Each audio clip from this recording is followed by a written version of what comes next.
Hello guys, welcome to the channel. Bitcoin हो या Ethereum या कोई भी ऑल्ट कॉइन, सभी के सभी डाउन में चल रहे हैं। क्रिप्टो मार्केट की बात करें या शेयर मार्केट की या फॉरेक्स मार्केट की, कोई भी मार्केट हो, सभी के सभी अनस्टेबल है। 6 महीने पहले क्रिप्टो मार्केट करीब 3 ट्रिलियन की होती थी, आज 1 ट्रिलियन से भी नीचे है। इसके पीछे सबसे बड़ा कारण है कि जो भी छोटे बड़े इन्वेस्टर्स हैं वो मोस्टली अपना पैसा क्रिप्टो करेंसी से निकालने की कोशिश कर रहे हैं। मोस्टली छोटे इन्वेस्टर इस डर से कि कहीं क्रिप्टो मार्केट जीरो ना हो जाए, अपनी क्रिप्टोज को सेल करके अपने बैंक अकाउंट में ट्रांसफ़र ले रहे हैं।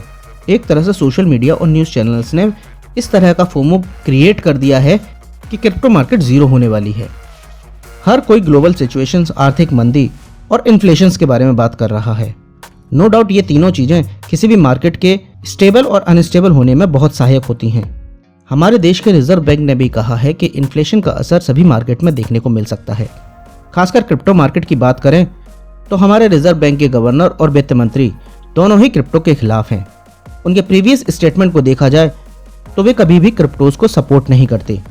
आज की तारीख में फॉरेक्स मार्केट हो या शेयर मार्केट या क्रिप्टो मार्केट, सभी के सभी डाउन में हैं। बात करें क्रिप्टो की तो सबसे बुरी हालत इसी की है। अपने ऑल टाइम हाई से क्रिप्टो मार्केट 80 से 90% डाउन में है। भाई, अगर आप लॉन्ग टर्म के लिए क्रिप्टोज में रहना चाहते हैं तो आपको थोड़ा मार्केट का बिहेवियर और चाल को समझना होगा। ये बहुत ज़रूरी है। दूसरों की वीडियोस देखकर या किसी के भी कहने पर कभी भी कोई काम ना करें, क्योंकि पैसा आपका है तो थोड़ा मार्केट की चाल को समझना भी आपको ही पड़ेगा। बहुत सारे यूट्यूबर्स ये कहते हैं कि ये कॉइन ले लो, वो कॉइन ले लो। मेरे भाई, सबकी सुनिए पर करिए अपने मन की। मार्केट की लर्निंग बहुत ज़रूरी है। अगर आप अर्निंग करना चाहते हो, आपको कोई भी कॉइन खरीदने से पहले खुद स्टडी करनी चाहिए। आज सभी इकोनॉमिक क्राइसिस यानी आर्थिक मंदी के बारे में बात कर रहे हैं, लेकिन कोई ये नहीं बता पा रहा कि ये जो आर्थिक मंदी आएगी वो कब आएगी और उसका हमारे देश इंडिया पर क्या असर पड़ेगा। गाइज, एक बात बताना चाहता हूँ कि अभी हालात इतने बुरे नहीं हैं, पर आने वाले समय में स्थितियां और ख़राब हो सकती हैं। दुनिया के दूसरे देशों के साथ तुलना करें तो हमारे देश के हालात बहुत अच्छे हैं। हमारी तुलना में विश्व के कई देश आर्थिक मंदी से जूझ रहे हैं, फिर चाहे सुपर पावर अमेरिका ही क्यों ना हो। कहा जा रहा है कि आर्थिक मंदी का सबसे ज़्यादा असर अमेरिका पर ही पड़ेगा। चीन भी कुछ ज़्यादा अच्छी हालत में नहीं है। इन दोनों देशों की आर्थिक स्थिति का असर पूरे विश्व के व्यापार और अर्थव्यवस्था पर पड़ता है, जो सभी तरह के बाजारों पर अपना व्यापक असर डालता है। यही वजह है कि आरबीआई ने अभी कुछ दिन पहले इसको लेकर चिंता भी जाहिर की थी। परंतु दोस्तों, घबराने की ज़रूरत नहीं है। कुछ आर्थिक नियमों को अपनाकर हम इस तरह की परिस्थितियों से निपट सकते हैं, लेकिन उन आर्थिक नियमों का पालन करने के लिए हमें किसी भी मार्केट के मूवमेंट और इंफ्रास्ट्रक्चर को समझना ज़रूरी होता है। मार्केट के इंफ्रास्ट्रक्चर का मतलब मार्केट का मूड क्या है और मार्केट कैसा बिहेव कर रही है।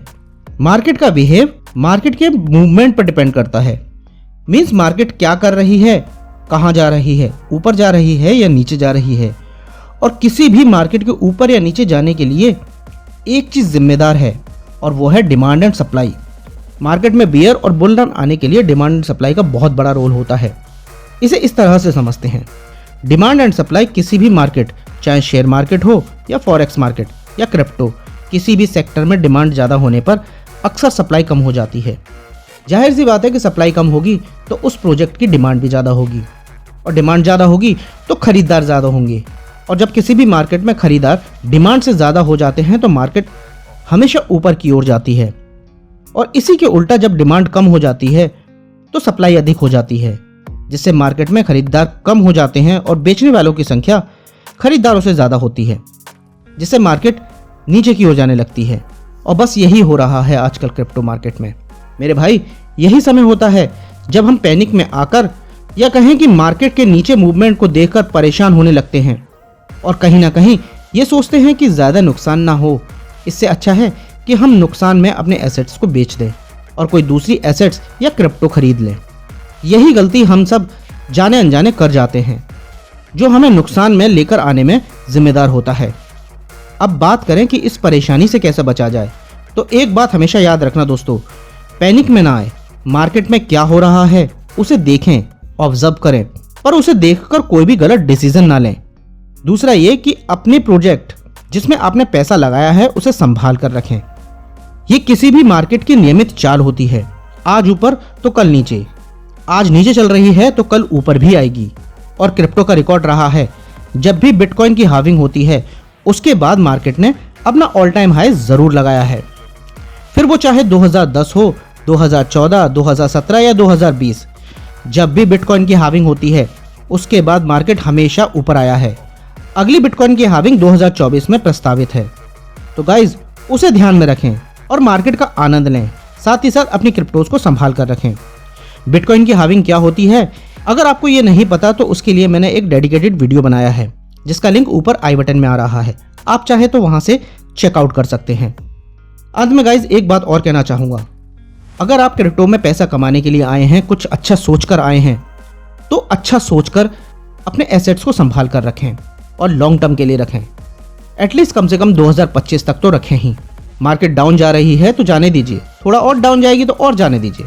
इस समय सेल करके कुछ भी नहीं मिलने वाला। इससे अच्छा है कि हम उसे होल्ड कर कर ही रखें। मार्केट चाहे जितना भी नीचे चली जाए, भविष्य में उसे ऊपर आना ही होता है और 2024 के बाद डेफिनेटली बुल रन जरूर आएगा, क्योंकि ये क्रिप्टोज का इतिहास रहा है। इसलिए थोड़ा पेशेंस रखें। साथ ही साथ आपसे एक रिक्वेस्ट और है कि इस वीडियो में हमारे द्वारा दी गई जानकारी अगर आपको पसंद आए तो प्लीज़ वीडियो को लाइक ज़रूर करें और यार हमें सपोर्ट करने के लिए चैनल को सब्सक्राइब ज़रूर कर लें। साथ ही बेल आइकन भी ज़रूर दबाएं ताकि आपको हमारी हर वीडियो का नोटिफिकेशन मिल सके। तो मिलते हैं फिर किसी नेक्स्ट वीडियो में। Thank you.